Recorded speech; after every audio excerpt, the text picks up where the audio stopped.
പ്രമേഹം എന്ന് പറയുന്നത് ഇന്ന് ചെറുപ്പക്കാരിൽ തന്നെ അധികമായി കാണുന്ന ഒരു കണ്ടീഷനാണ്.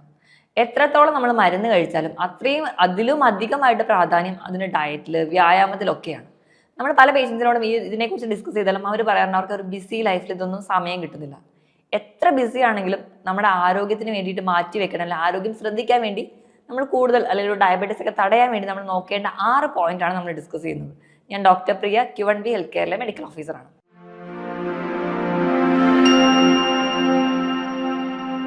പ്രമേഹം എന്ന് പറയുന്ന ഒരു സൈലന്റ് കില്ലറാണ്. നമ്മൾ വേണ്ട രീതിയിൽ അതിനെ അപ്രോച്ച് ചെയ്തില്ലെങ്കിൽ പെട്ടെന്ന് തന്നെ നമ്മുടെ എല്ലാ ഓർഗൻസും തന്നെ ഡാമേജ് ചെയ്യാൻ കേപ്പബിലിറ്റി ഉള്ള ഒരു രോഗമാണ് പ്രമേഹം. മറ്റേത് രോഗം പോലെയല്ല, അത് എല്ലാ അവയവങ്ങളെയും ബാധിക്കാൻ ചാൻസ് വളരെയധികം കൂടുതലാണ്. മുൻകാലങ്ങളിലൊക്കെ നമ്മൾ നോക്കുകയാണെങ്കിൽ പ്രമേഹം എന്ന് പറയുന്നത് ഒരു 50-ന് മുകളിലോട്ട് ഉള്ള ആൾക്കാരിലാണ് കണ്ടുവന്നിരുന്നതെങ്കിൽ ഇന്നൊരു 30 വയസ്സിന് മുകളിൽ തൊട്ട് പ്രമേഹ രോഗങ്ങളുള്ളവരെ കാണാറുണ്ട്. നമ്മുടെ അടുത്ത് വരുന്ന മിക്ക പേഷ്യൻസിനെ നോക്കിയാലും നമുക്കറിയാം മിക്ക ആൾക്കാരും ചെറുപ്പത്തിൽ തന്നെ ഈ ഒരു പ്രമേഹ രോഗത്തിന് അടിമകളാണ്. നമ്മളത് വന്നു പോയാൽ പോലും നല്ല രീതിയിൽ അത് കൺട്രോൾ ചെയ്തില്ലെങ്കിൽ പെട്ടെന്ന് തന്നെ നമ്മുടെ കിഡ്നി, നമ്മുടെ ലിവർ, നമ്മുടെ കണ്ണിനെ, നമ്മുടെ നാഡികളെ, അങ്ങനെ എല്ലാ സിസ്റ്റത്തിനെയും ബാധിക്കാൻ കേപ്പബിലിറ്റി ഉള്ള ഒരു രോഗമാണ് ഈ ഡയബറ്റിസ് എന്ന് പറയുന്നത്. അപ്പം നമ്മൾ അത്രയും സീരിയസ് ആയിട്ട് തന്നെ ചിന്തിക്കേണ്ട കാര്യമാണ്. ഇപ്പം എത്ര തിരക്കുള്ള ആൾക്കാരാണെങ്കിലും നമ്മുടെ ആരോഗ്യം നോക്കിയില്ലെങ്കിൽ പിന്നീട് നമ്മൾ ഒരുപാട് മെഡിസിൻസ് കഴിക്കുക, അല്ലെങ്കിൽ ഒരുപാട് ഒരു ക്രൈസിസിലൂടെ നമ്മൾ ഫേസ് ചെയ്യേണ്ടി വരും. അപ്പം എല്ലാവർക്കും, അല്ലെങ്കിൽ ഏത് ഒരു രോഗം ഉണ്ടാവാൻ ചാൻസ് ഉള്ളവരായിക്കോട്ടെ, അല്ലെങ്കിൽ ഇനി രോഗങ്ങളെ തടയാൻ ആഗ്രഹിക്കുന്നവരായിക്കോട്ടെ, അവർ ശ്രദ്ധിക്കേണ്ട 6 പോയിന്റ്സിനെ കുറിച്ചാണ് നമ്മൾ നോക്കുന്നത്. ഒന്നാമതായിട്ട്, ഈ ബിസി ഷെഡ്യൂൾഡ് ആയിട്ട് എല്ലാ ആൾക്കാരും പറയുന്ന ആൾക്കാർ നോക്കിക്കഴിഞ്ഞാൽ കൂടുതൽ ആൾക്കാരും ഒരു ഓഫീസ് ടൈമിൽ വർക്ക് ചെയ്യുന്നവരായിരിക്കും. കൂടുതൽ ആൾക്കാരും നമ്മൾ നോക്കുകയാണെങ്കിൽ കൂടുതൽ നേരം ഇരുന്ന് ജോലി ചെയ്യുന്ന ആൾക്കാർക്കാണ് ഈ പറയുന്ന രോഗങ്ങളൊക്കെ ഉണ്ടാവാൻ ചാൻസ്. ഇരുന്ന് ജോലി ചെയ്യുമ്പോൾ ഈ രോഗങ്ങൾ ഉണ്ടാവാനുള്ള ഒരു ബേസിക് കാരണം, ഇരുന്ന് ജോലി ചെയ്യുന്നവർക്ക് യാതൊരുവിധ വ്യായാമം ഇല്ലാത്തത് കൊണ്ട് തന്നെ, ബോഡി മൂവ്മെന്റ്സ് ഒന്നും ഇല്ലാത്തത് കൊണ്ട് തന്നെ ബോഡി വെയിറ്റ് പെട്ടെന്ന് കൂടും. ബോഡി വെയിറ്റ് കൂടി കഴിഞ്ഞ് കഴിഞ്ഞാൽ ഇൻസുലിൻ റെസിസ്റ്റൻസ് എന്ന് പറയുന്നൊരു കണ്ടീഷൻ പെട്ടെന്ന് വരികയും, ഇൻസുലിൻ റെസിസ്റ്റൻസ് വന്നു കഴിഞ്ഞാൽ ടൈപ്പ് 2 ഡയബറ്റീസ് ആയി. അമിതവണ്ണത്തിനോടൊപ്പം ടൈപ്പ് 2 ഡയബറ്റീസ് ഉണ്ട്. അതോടൊപ്പം തന്നെ ഉയർന്ന രക്തസമ്മർദ്ദമുണ്ട്. കൊളസ്ട്രോൾ ലെവൽ കൂടുതലാണെങ്കിൽ പിന്നീട് അടുത്തൊരു സ്റ്റേജിലോട്ട് കിടക്കും. അങ്ങനെ മെറ്റബോളിക് സിൻഡ്രോമായി. അപ്പം കണ്ടിന്യൂസ് ആയിട്ട് ഇരുന്ന് ജോലി ചെയ്യുന്നുണ്ട്. 8-9 മണിക്കൂർ ഇരുന്ന് കണ്ടിന്യൂസ് ആയിട്ട് ജോലി ചെയ്യുന്ന ആൾക്കാർ നമ്മുടെ ഇടയിൽ കാണാനുണ്ട്. ചിലപ്പോൾ ഇവർക്ക് തന്നെ ഒരാഴ്ച നൈറ്റ് ഷിഫ്റ്റ് ആയിരിക്കും, അടുത്തൊരാഴ്ച ഡേ ഷിഫ്റ്റ് ആയിരിക്കും. ഇങ്ങനെ ഷിഫ്റ്റുകൾ മാറി മാറി വരുന്ന ആൾക്കാരുണ്ടാവും. ഇങ്ങനെ വരുന്ന സമയത്ത് നമ്മുടെ ബോഡിക്ക് തന്നെ ഒരു കറക്റ്റ് ആയിട്ടുള്ള ഒരു റിതം ഉണ്ടാവില്ല. ഒരു സർക്കേഡിയൻ റിതത്തിൽ ജീവിച്ച് വളർന്നു വന്നവരായിരിക്കും. ഒരു 10-25 വയസ്സ് ആകുമ്പോഴേക്കും ഈ റിതം എല്ലാം മാറി 1 വീക്ക് അല്ലെങ്കിൽ ഒരു നൈറ്റ് ഷിഫ്റ്റ്, അടുത്തൊരാഴ്ച ഡേ ഷിഫ്റ്റ്, ഇങ്ങനെ മാറി മാറി വരുമ്പോൾ ബോഡിക്ക് ഇതെല്ലാം കൂടി താങ്ങാൻ പറ്റാതെ വരുമ്പോഴാണ് പല ഡിസീസ് കണ്ടീഷനായിട്ട് ശരീരം പുറത്തേക്ക് കാണിക്കുന്നത്. അപ്പൊ നിങ്ങൾ കണ്ടിന്യൂസ് ആയിട്ട് ഇരുന്ന് ജോലി ചെയ്യുന്നവരാണെങ്കിൽ നിങ്ങൾ ശ്രദ്ധിക്കുക, 1 മണിക്കൂർ കഴിയുമ്പോൾ 2-3 മിനിറ്റെങ്കിലും എണീറ്റ് ബോഡിക്ക് ഒരു മൂവ്മെന്റ് കൊടുക്കുക. ഒന്നുകിൽ നിങ്ങൾ വെള്ളം കുടിക്കാൻ എടുക്കുന്ന ഗ്യാപ്പ് 2-3 മിനിറ്റ് മാത്രമാണെങ്കിലും ആ ഗ്യാപ്പ് ഒന്ന് എണീറ്റ് ജസ്റ്റ് ബോഡിക്ക് ഒരു മൂവ്മെന്റ് കൊടുക്കാൻ വേണ്ടി നോക്കുക. ഇനി അല്ലെങ്കിൽ ഒന്ന് വാഷ്റൂമിൽ പോവുക. 1 മണിക്കൂറിനിടയിൽ എന്തെങ്കിലും തരത്തിലുള്ള ഒരു ബോഡി മൂവ്മെന്റ്സ് കൊടുക്കുന്നത് ഒരു പരിധി വരെ ഇതിനോടുള്ള ഒരു ടെൻഡൻസി കുറയ്ക്കാൻ സഹായിക്കും. ഇനി ഇത് മാത്രമല്ല, ഇനി നിങ്ങൾ പല ആൾക്കാരും പറയാറുണ്ട്, രാവിലെ ജോലിക്ക് കയറുന്നതിന് മുൻപ് ഞാൻ നല്ല രീതിയിൽ വർക്കൗട്ട് ചെയ്യുന്നുണ്ട്, ഞാൻ നല്ല രീതിയിൽ വ്യായാമം ചെയ്യുന്നവരാണ്, എന്നിട്ടും എനിക്ക് എങ്ങനെ ഈ അസുഖമൊക്കെ വന്നു? നിങ്ങൾ കറക്റ്റായിട്ട് എക്സസൈസ് ചെയ്യുന്നവരായിക്കോട്ടെ, പക്ഷെ കണ്ടിന്യൂസ് ആയിട്ട് 8-9 മണിക്കൂർ ഇരിക്കുന്ന സമയത്ത് നമുക്ക് പല രീതിയിൽ ഉണ്ടാവുന്ന ഇൻഫ്ലമേഷൻസ് ശരീരത്തിൽ ഉണ്ടാവുന്നുണ്ട്. അതിൻ്റെ ഭാഗമായിട്ട് നമുക്ക് ആദ്യം കുടവയർ വരുന്നുണ്ട്. കുടവയർ വന്ന് ദഹന പ്രശ്നങ്ങളൊക്കെ തുടങ്ങും. അത് ഫാറ്റി ലിവർ ആവുന്നുണ്ട്. ഇൻസുലിനിൽ മൊത്തത്തിൽ ഒരു ഇൻകംപ്ലീറ്റ്നെസ്, അല്ലെങ്കിൽ ഇൻസുലിനിൽ മൊത്തം ഒരു റെസിസ്റ്റൻസ് വരും. സ്ത്രീകളിലെ PCOD അല്ലെങ്കിൽ അങ്ങനെ ഉണ്ടാവുന്ന ഡിസീസസ് ആവും. അല്ലെങ്കിൽ നമുക്ക് മറ്റ് ഫാറ്റി ലിവറിനോട് ചേർന്ന് തന്നെ ടൈപ്പ് 2 ഡയബറ്റീസ്, മറ്റേ പാങ്ക്രിയാസ് ഡിസോർഡേഴ്സ്, ഇങ്ങനെയൊക്കെ ആയിട്ട് പ്രസന്റ് ചെയ്യുന്നതാണ്. അപ്പോൾ ഇരുന്ന് ജോലി ചെയ്യുന്നവർ എന്തായാലും 1 മണിക്കൂറിൽ ഒരു ബ്രേക്ക് എടുക്കുക. ആ ഒരു ടൈമിൽ വെള്ളം കുടിക്കാൻ വേണ്ടിയിട്ട് ഒന്ന് ജസ്റ്റ് ഒരു ബോഡി മൂവ്മെന്റ്സ് കൊടുക്കുന്നുണ്ടെന്ന് ഉറപ്പുവരുത്തുക. രണ്ടാമതായിട്ട് ശ്രദ്ധിക്കേണ്ട ഫാക്ടർ ഉറക്കമാണ്. നിങ്ങൾ 6 മുതൽ 7 മണിക്കൂറെങ്കിലും കൃത്യമായിട്ട് ഉറങ്ങുന്നുണ്ടെന്ന് ഉറപ്പുവരുത്തുക. ഉറക്കം വളരെ ഇമ്പോർട്ടൻ്റ് ആണ്. നമ്മുടെ ശരീരത്തിൽ നടക്കുന്ന പകൽ നമ്മൾ കഴിക്കുന്ന ഭക്ഷണത്തിൻ്റെ ആയിക്കോട്ടെ, നമ്മുടെ ശരീരത്തിൽ നമ്മുടെ ഓരോ കോശങ്ങൾക്ക് ഉണ്ടാകുന്ന ഡാമേജ് ഒക്കെ റിപ്പയർ ചെയ്യാം. നമ്മുടെ അവയവങ്ങൾക്കൊക്കെ ഒരു റെസ്റ്റ് എന്ന് പറയുന്നത് ഉറങ്ങുന്ന സമയമാണ്. ഇത്രയും നേരം നമ്മൾ ഉറങ്ങിയാൽ മാത്രമേ നമ്മുടെ ശരീരത്തിൽ ഉണ്ടാകുന്ന ഇൻഫ്ലമേഷൻസ് ഒക്കെ നമുക്ക് കുറയ്ക്കാൻ പറ്റുള്ളൂ. ഈ ഇൻഫ്ലമേഷൻസ് കുറയ്ക്കുകയാണെങ്കിൽ അതിൻ്റെ ഭാഗമായിട്ട് നമ്മുടെ ബോഡി കുറച്ചും കൂടെ ഹാപ്പി ആയിട്ട് ഹെൽത്തി ആയിട്ട് ഇരിക്കാൻ പറ്റും. അപ്പോൾ കൃത്യമായിട്ട് ഉറക്കം ഉണ്ടെന്ന് ഉറപ്പുവരുത്തുക. എന്തെങ്കിലും തരത്തിലുള്ള ഉറക്കക്കുറവുള്ളവരാണെങ്കിൽ നിങ്ങൾ അതിന് വേണ്ടി ഒരു ഡോക്ടറെ കാണിക്കുക.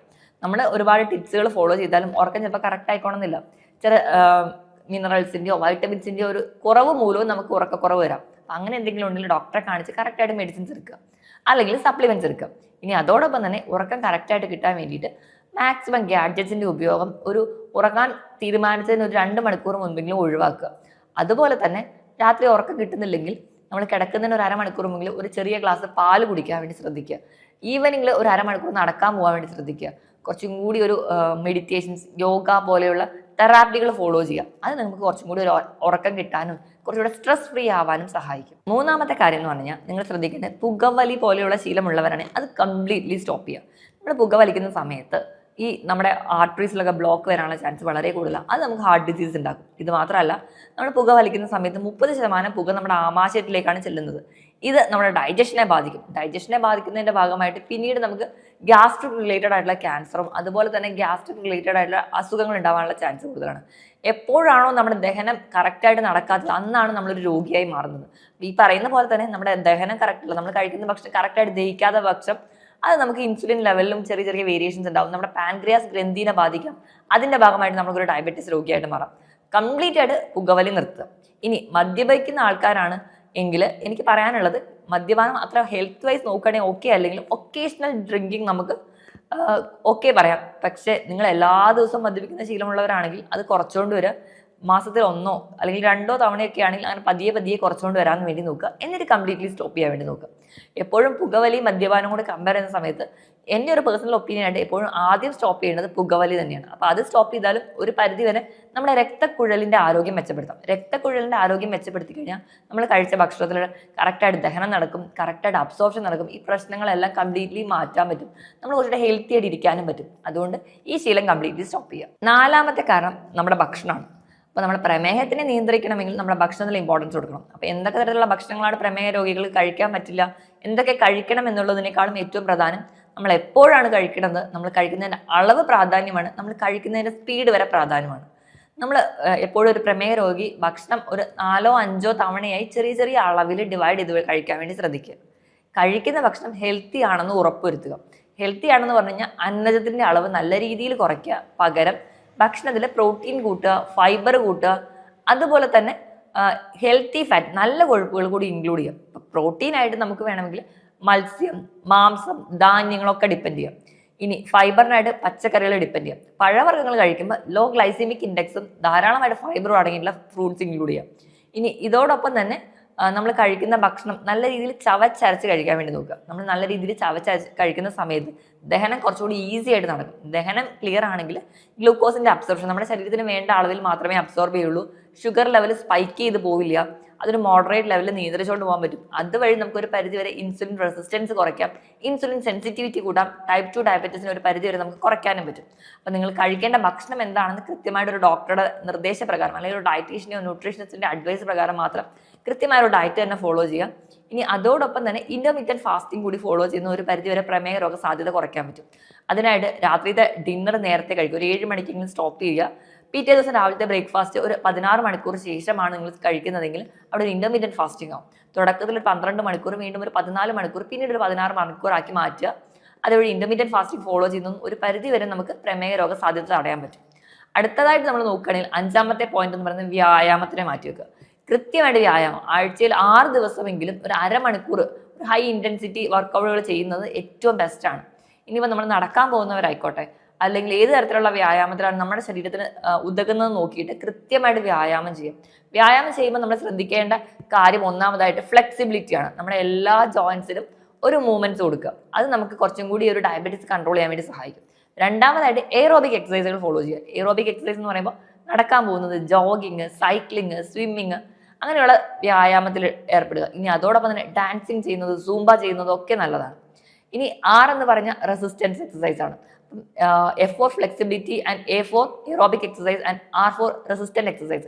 വെയിറ്റ് ലിഫ്റ്റിംഗ് എക്സസൈസുകൾ ഫോളോ ചെയ്യാം. അതും ഒരു പരിധിവരെ പ്രമേഹ രോഗ സാധ്യത കുറയ്ക്കാൻ സഹായിക്കും. ഇനി എക്സസൈസിനോടൊപ്പം തന്നെ യോഗ, മെഡിറ്റേഷൻസ് ഒക്കെ ചെയ്യുന്നതും പ്രാണായാമം പോലെയുള്ള തെറാപ്പീസ് ഒക്കെ ഫോളോ ചെയ്യുന്നതും വളരെ നല്ലതാണ്.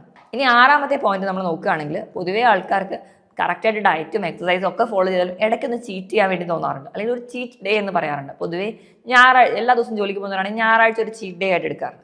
നിങ്ങൾ ചീറ്റ് ഡേ എടുക്കുകയാണെങ്കിലും അതൊരു മോഡറേറ്റ് ലെവലിൽ, അല്ലെങ്കിൽ കുറഞ്ഞ അളവിൽ മാത്രം നമ്മൾ ഈ പറയുന്ന രീതിയിൽ നമ്മുടെ ആഗ്രഹത്തിനോ കൊതിക്കൊക്കെയുള്ള ഭക്ഷണങ്ങൾ ഇൻക്ലൂഡ് ചെയ്യാൻ വേണ്ടി നോക്കുക.